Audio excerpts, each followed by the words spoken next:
법이라는 게 사람을 위해서 있는 거기 때문에 사람한테 그 법이 맞지 않으면 법을 바꾸기도 해요. 가장 힘든 게 가장 힘들죠.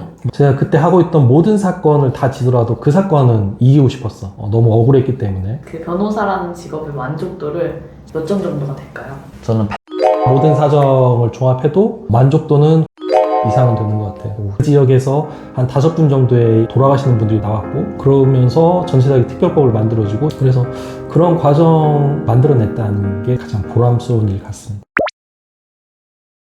그러면 약간 수치적으로도 궁금해요. 그 변호사라는 직업의 만족도를 10점 만점으로 했을 때는 몇 점 정도가 될까요? 저는 8점.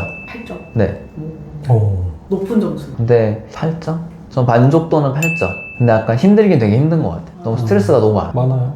스트레스 너무 많고 이게 어쨌든 남을 위해서 대신 좀 싸워주는 직업이니까 거기서 받는 스트레스도 많고. 그래도 저는 최근에 드는 생각이지만 그냥 그래도 변호사 하는 게 낫다. 차라리 낫다. 저는 8점? 8점. 높은 점수. 그러니까 이제 변호사를 잘 모르시는 분들한테 좀 설명을 드리면, 변호사는 이제 스트레스를 떠안는 직업이라고 얘기를 해요. 그러니까 의뢰인들한테 돈을 받으면 의뢰인들의 스트레스를 대신 떠안는 거죠. 그러다 보니까 이제 변호사들이 스트레스로 힘든데, 저는 의뢰인들로부터 이제 선임료를 받고 법률 업무도 하기도 하지만, 때때로는 이제 힘없고 가난하고 또 어려운 분들한테 무료 봉사를 하기도 해요. 그러다 보니까 저는 좀 만족도가 더 높아요. 저는 9점 이상은 되는 것 같아요. 무료 얘기 너무 하지 마세요. 되게 힘들어요. 진짜 힘들어요. 나쁜 사람이라 해야 되나? 좀 이용하는 사람들 있거든요. 맞아요. 악용하는 사람 있어요. 되게 힘들어요. 그래서 네, 변호사에는 점수를 주셔야 돼요, 여러분. 무료가 능사가 아닙니다. 되게 힘들어요. 그거에 대해서 우리 대한변협도 그렇게 홍보하고 있어요. 원래 이제 이런 상담은 다 유료라고 그렇게 상담하고 있는데, 근데 그럼에도 불구하고 사회적으로 굉장히 힘든 경우가 있죠. 힘든 경우가 있어서 그런 경우는 납득하는 상황이 되는데, 그 힘든 경우가 아님에도 불구하고 이제 저를 좀 이제 뭐라고 해야죠? 그냥 적당하게 활용하려는 분들이 계셔서, 돈도 있으면서. 그런 분들이 그럴 경우는 조금 이제 속상한 경우도 있어요. 하지만 그런저런 다 모든 사정을 종합해도 만족도는 9점 이상은 되는 것 같아요. 그래서 뭐 가족들도 그렇고 뭐 의뢰인들하고 관계도 그렇고 또 이제 어려운 분들 좀 돕는 측면을 다 종합하면 9점 이상은 되는 것 같아요. 변호사 생활 하시면서 힘드셨던 에피소드도 궁금해요. 먼저? 힘들었던 거? 안 힘드셨나 보다. 변호사님도 얘기했어요. 생각이 잘 안 나. 저는 가장 힘들었다기보다는 가장 안타까웠던 거.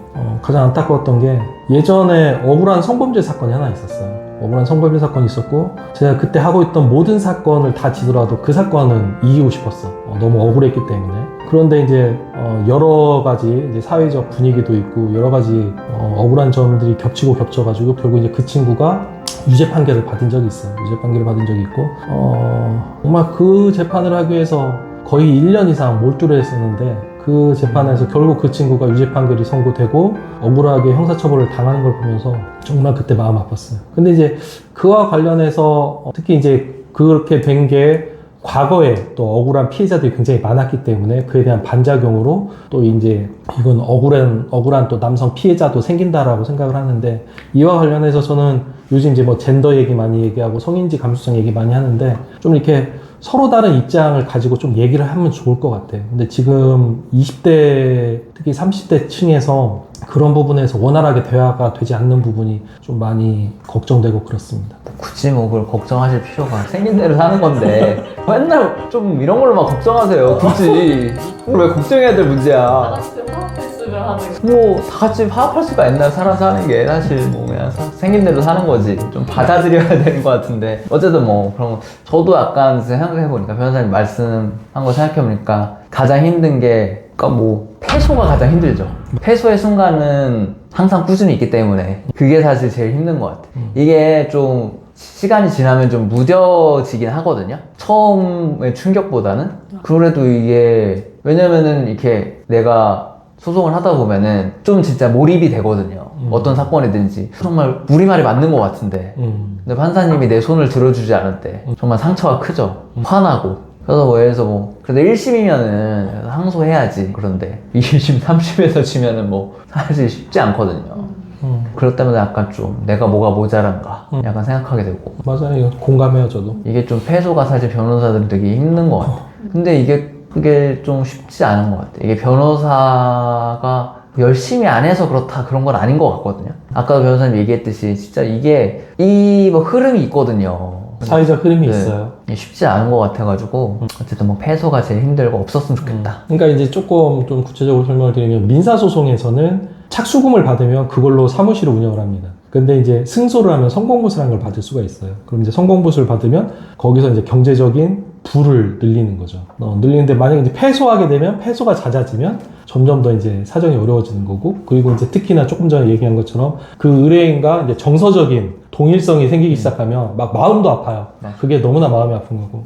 세 번째로는 가장 충격적인 거는 형사사건에서 열심히 무죄를 다퉈요. 아까 제가 말씀드린 억울한 성범죄 사건에서도 열심히 무죄를 다투는데 딱 1심에서 판결이 선고되는데 바로 구속이 돼요. 구속이 되면 구치소를 가거든요. 그래서 예전에 그 성범죄 사건도 제가 배심원 재판을 했었죠. 그러니까 배심원 7분 모셔놓고 이틀 동안 하루 동안 재판을 했는데 결국 그날 저녁 6시에 바로 구속이 됐어요. 바로 구속이 됐는데 그걸 바라보시는 어머님이 막 가슴을 쳐면서 통곡을 했던, 그럴 때 되면 너무나 가슴이 아픕니다. 대신 싸워주는 변호사 힘들어요. 그거 아셔야 돼요. 쉽지 않아요. 법정 변호사 드라마 잘 나오는 것만 나오잖아요. 주인공이 항상 이기잖아요. 현실은 그렇지 않거든요. 얼마나 좋아 그러면. 행복하지. 그러면 이번에는 가장 보람 있었던 에피소드도 궁금해요. 보람 가장 있었던? 보람 있었던 거? 이겼을 때? 종류 분분? 졌을 때. 종류 분분 이겼을 때? 이기면 좋죠. 이겼을 때 제일 보람. 약간 막 내가 진짜 정말 열심히 했는데 이겼을 때. 그럴 때 좀 기분이 좋죠.